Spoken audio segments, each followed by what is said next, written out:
Gay Talese is the best-selling author of the recently acclaimed book, A Writer's Life, a memoir about the inner workings of a writer's life and the interplay between experience and writing. I spoke with Gay Talese at Writing Today, the annual conference for writers and readers at Birmingham Southern College. Mr. Talese, it's nice to see you again. Last time we sat down and had this kind of conversation, it was right after the publication of Unto the Suns. How long ago was that? That was in 1992. 92. Yeah. I take a long time, as you know, because you don't see me that often, at least in this capacity. But I do a lot of research. As a nonfiction writer, it is unavoidably true that you have to be on the road a lot, collecting information, indulging your curiosity, but going about the task of carefully recording, or not tape recording, but in your own sense of recording in your mind what it is you see. And that could take 2 or 3 years. Unto the Suns, I was on the road in Italy much of the time, in France some of the time, in various parts of the United States. And I think that if I take, as I often have, more than 10 years to do a book, at least half of the time is collecting the information. And then some of the time after that is organizing. You can be a great collector of information, but not a very creative person in knowing what to do with it. And I don't mean make it up. I mean, when I say creative, it is the organization that can be creative. The way you lay out your material for a story can move around in time, and you're the one that decides how that time should be apportioned. It is almost like choreography. I mean, a dancer moves across the stage, and it seems to be something that is inspired by the creative art of being a dancer. But it's true. It's all, every step is plotted, and how that dancer moves is how the choreographer wanted that dancer to move. And how you as a nonfiction writer move through your material and then how you put it on the page is very creative. And in the case of Unto the Suns, or the case of the book since then, or the books before that, and what I'm doing now, all is preceded by the collecting of information, and in a long period before you write of wanting to know to yourself, how do I begin? Where do I go? So there is, as in a choreographical arrangement, you pinpoint to a wall little cards, as I do, little 3x5 cards. I'll have hundreds of them, pinpointing how I begin, where I go. Probably I'm not a film person. I've never written for the film, but I do know a famous director. And the very famous director I know is Francis Ford Coppola. And my wife, Nan Talese, in fact, published a book that Francis's wife did publish about the making of Apocalypse Now. It was called Notes. Eleanor Coppola is the person I'm referring to. But I was visiting with Nan in Napa Valley, where Francis Coppola lives. Must have been 15 years ago. Mm-hmm. And he was then doing a film called Tucker, which is about a man who created a car, Tucker. And Francis, who is very technically advanced, as I am technically retarded, he took us to his trailer, a little trailer outside of his home in Napa Valley. And he said, I'm going to show you how I'm doing this film. And he does the film with these 3x5 cards. Every scene in that movie, and I assume every movie before or since, is done rather the way I write a book. You know, I collect all this information, then I distill it and put it into cards. And then I pinpoint the arrangement of my material via the card with a little dressmaker pin stuck in each card, hundreds across the length of the room. Well, and that's my arrangement. You and Francis Ford Coppola are the last purchasers in America of 3x5 cards. Well, let me ask you some questions about the contents of and the arrangement somewhat.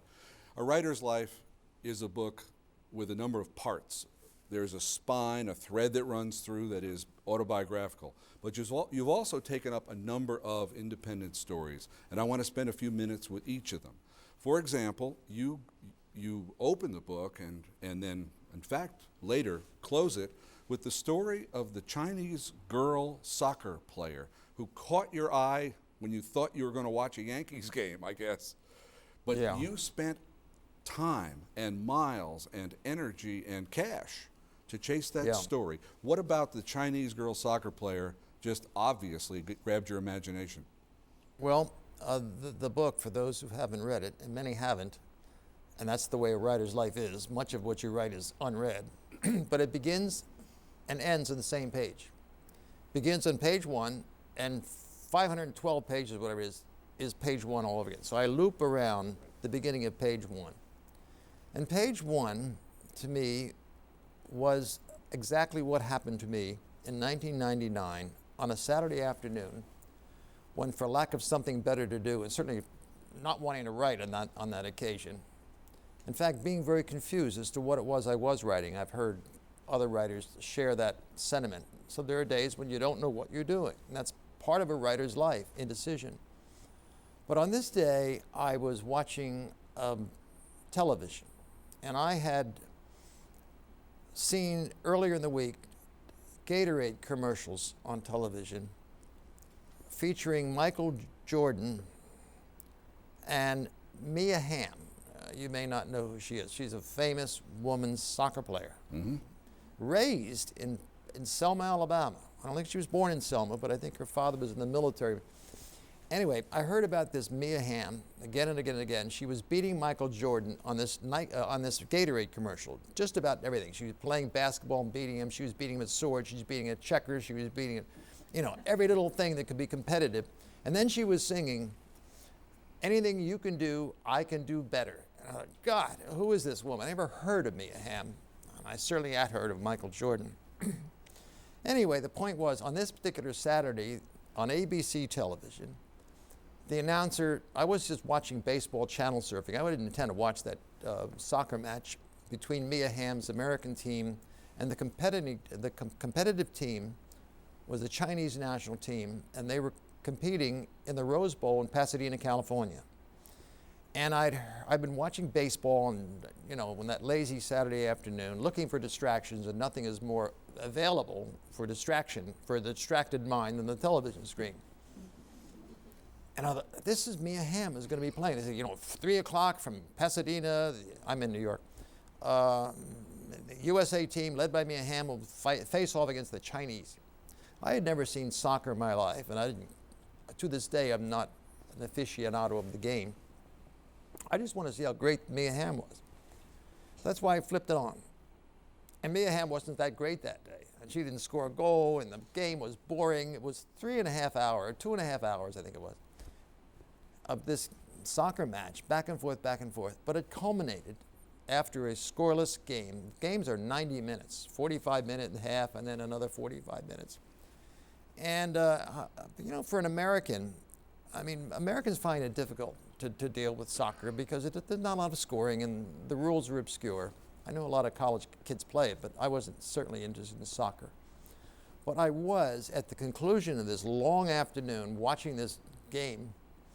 There was this overtime, and the overtime was decided in terms of the game score with what they call penalty kicks, which I'd never seen before. That means that 5 people from one team and 5 people from another take turns trying to kick a ball from 12 yards out through the extended range of the goaltender who's protecting a net. And the net is the size of a 2-car garage. That's a pretty big net, encased net. And these people, 5 Chinese, 5 Americans, alternatively, would kick the ball.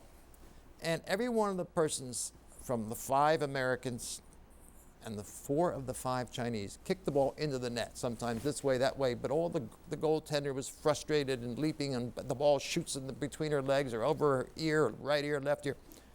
But the one person missed. Now, 90,000 people, including the then President of the United States, Bill Clinton, and other dignitaries, and representatives of the press from all of the Chinese world and all the U.S. It was a big event. I didn't know it at the time. The one person missed was Chinese. After the game was over, it was like 6:30 at night on ABC, they said. I thought, well, they're going to have, as they do after Wimbledon, after the NFL, every major sporting event, they usually get the microphone and someone who was the winner, how'd you do and how'd you do it, and, whoever will give you sort of insight into what it was about them that decided the game or what they felt when they were shooting a foul shot or throwing a touchdown or pass, whatever. I thought, well, after the Americans spoke, and Mia Hamm didn't speak, but someone did, I don't remember who, but what I thought to myself, I'd like to hear from that Chinese woman, and here's why. She I assume was, as they all are, young people, 20, 23, 24, and she was a woman. And I knew enough from my reading about China as the emerging nation in maybe potential conflict, militarily, who, for all we know, someday, and certainly economically, with the U.S. It was, the Soviet Union was over, and here is rising China on the other side of the world. And there's 1.3 billion people, or 22% of the world population are Chinese. And here are 25 members, women, of the nation of China, the People's Republic of China. And one of them screwed up on national television, 90,000. Just not to hundreds and thousands, millions on television, because it was shown internationally, so it was said. And I thought, this woman, to myself, on this Saturday afternoon watching the Tube, is probably a granddaughter, or maybe a great-granddaughter, of some woman with bound feet. And here she is, this woman in Pasadena, with the cleated, it turned out to be a Nike sneaker. And what a long way this family has come in terms of women in a nation, China, where women were, until quite recently, sort of sub-citizens. And in terms of women, in fact, in terms of men and women, in the whole 5,000-year history of China, never has a Chinese person had such attention focused on that particular person. This case is 23-year-old soccer player. And that 1 second in the sun of Pasadena, when that ball did not go into the net, but rather was flickered off by the goaltender, who guessed properly that the ball was going here, and she knocked it away, the American goaltender. Mm-hmm. And I thought, there is a story. And what's the story? It's not about soccer, certainly. It's about a young woman growing up in the new China. And if I could get to that woman and could spend time with her, though I don't speak a word of Mandarin, I had no idea how I'm going to do it. And if I could tell the story of the new China through the errant kick, the ill moment in front of such a gathering of people, a very partisan American crowd, too, because, parenthetically, 2 months before that match in Belgrade, there was the Chinese embassy was bombed by American bombers errantly. They were supposed to be an outdated map, so the Americans said, part of the Balkan conflict. And so there was a lot of anti-Chinese and China. There was a lot of hostility between the two governments of those two nations. And it seemed to be playing out on this soccer field with these women competing, but representing the nationalistic aspirations of their two nations. And I thought, rather as a writer, as a nonfiction writer, I'm always looking for a way to write about history from the point of view of one person that would not be sought by the historians. I mean, I've done this all my life. I don't want to bore you with the detail, but this was not the first time I thought of writing about history or some reflection upon emerging history, which is China's emergence as an international power and even an industrial power. And I wanted to tell that story from a woman's point of view. Women were new to the limelight, and here's an example of a woman who had the unenviable experience of messing up in public. How did in China, the regime respond to this? She gets on a plane in Los Angeles with her teammates, and she has to fly all the way back from LA to China somewhere. Was it Beijing? I didn't know, it was Shanghai.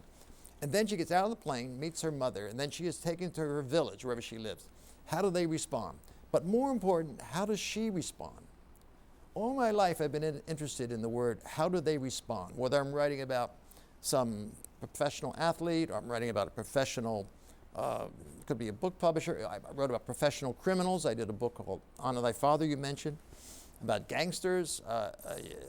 You mentioned also at times during our experience with one another, my book, Thy Neighbor's Wife. It's about, the whole idea of sin and all the, I'm always trying to be, as a nonfiction writer, as you know, I'm not at all a person of the imagination. I don't create anything, but I get to know my people really well, people being people I want to write about. Spend a lot of time with them. I call the art of hanging out, but you have to be there. I don't use the technology. I don't use tape recorders. I do not Google anything. I want to be there face to face. So I want to see this Chinese woman. Got a plane ticket, went to China, and I spent 5 months. 5 months there in that, and then I got to know, how do you get to her? Well, you don't just call up some press agent. You're not going to get, it took a long time, and the regime, the Chinese bureaucracy is very, very, very thick with superstition and suspicion and skepticism, particularly as an American. And, but anyway, there's nothing that you cannot do if you have the patience. Another big chunk of your new book is not about a person who's merely lost a game. John Wayne Bobbitt was the victim of some domestic surgery, and he and his wife are not people that I want to know, or on the face of it, not people that I'm interested in. But you were. You saw something in that situation that you thought illustrated something in American culture. And I certainly did. What was it? I'll tell you, and it connects to what I said before. At 2 grade level, I'll try to be briefer this time. As the Chinese woman, I thought is the story of China. I chose her. John Bobbitt and his unfortunate relationship, leading to that unfortunate moment in that relationship, I thought is representative of the military in peacetime. This incident, we'll refer to it hereafter as the incident, to be discreet about it for your audience, occurred in 1993.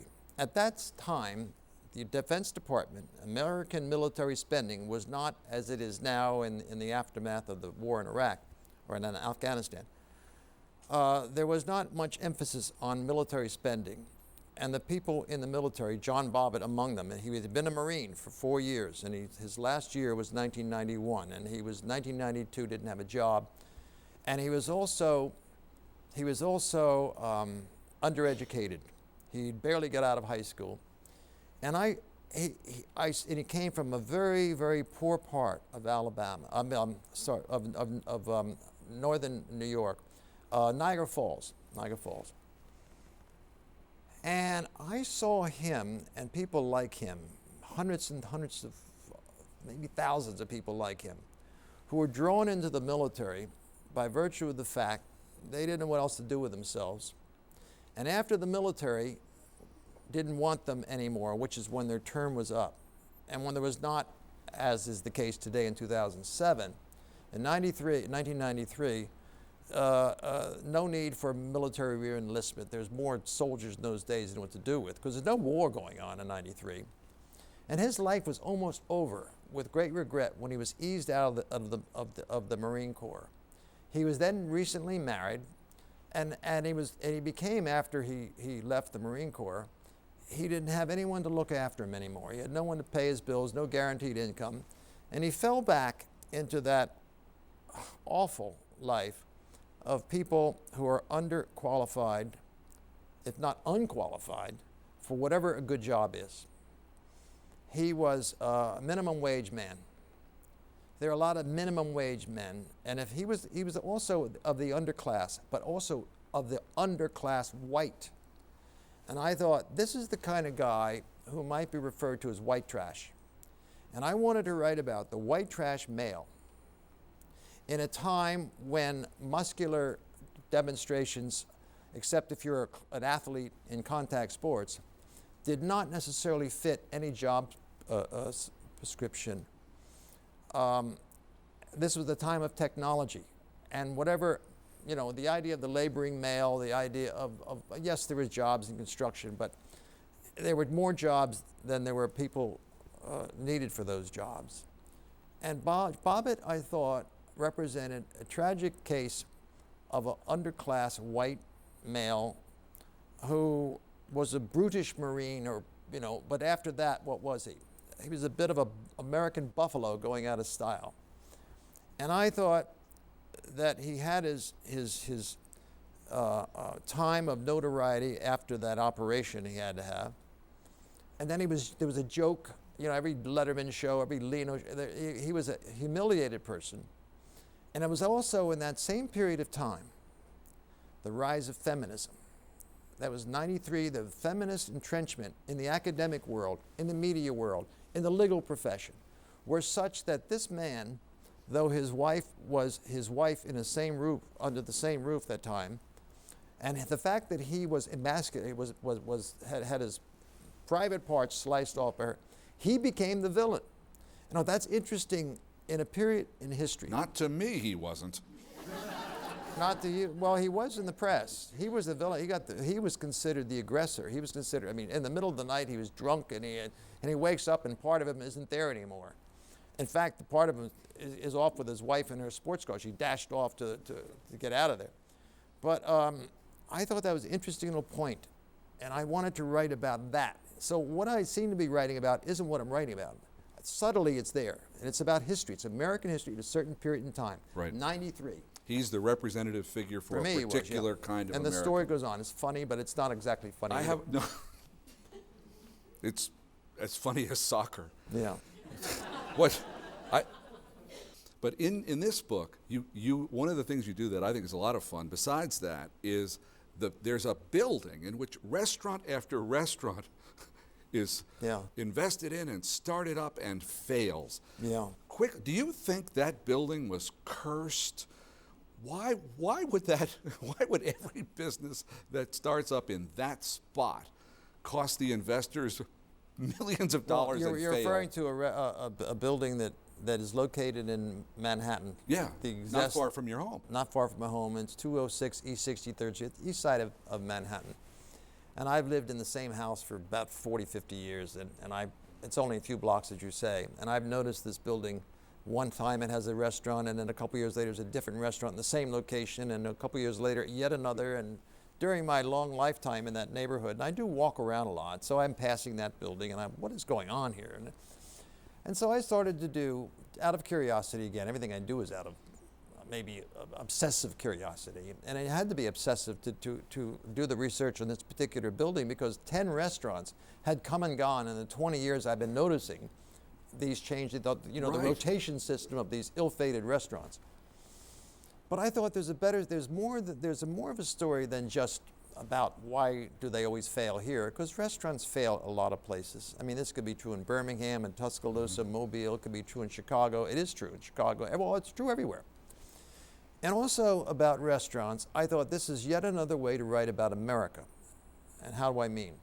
Well, any restaurant, whether you're talking a little restaurant in some small town or a big restaurant with a lot of stars, critics star, 2-star, 3-star, 5-star restaurant, has different parts of society doing different things in the restaurant. Back in the kitchen, there are people who probably don't even speak English as their first language. Let's say they're Spanish speaking, and the restaurant radio will have Spanish radio stations on it.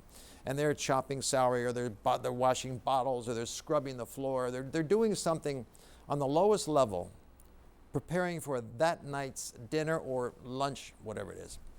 And so they are scrubbing. And over them is a chef or sous chef, the second level. There's a whole caste system back there. Maybe the chef speaks English, but there's a whole world.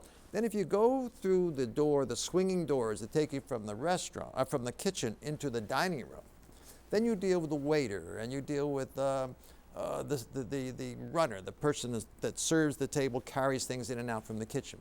And then you have the customers coming in at due time. And then you have these customers are going to a restaurant for many, many reasons. Some of them are going to eat. Of course, that's obviously true.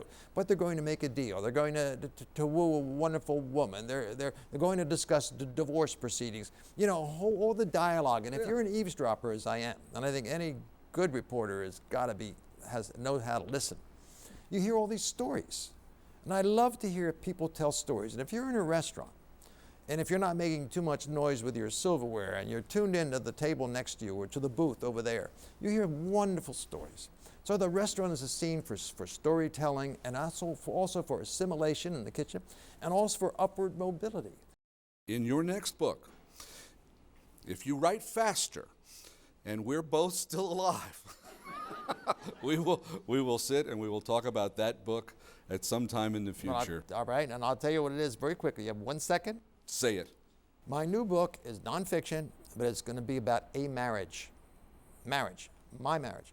I'm going to write about it'll soon be 50 years, a year and a half if I should live so long. But I don't think any nonfiction writer, fiction writers write about marriage, or they write about the troubles, Madame Bovary or whatever. But I want to write about a real marriage, and I want to do it repertorially, but I want to do it thematically and story-like. So I'll come back in how many years? This Let's say this is 2 years. dangerous work, but good luck with it. Thank you. And thank you for this talk. I've enjoyed it. Thank you.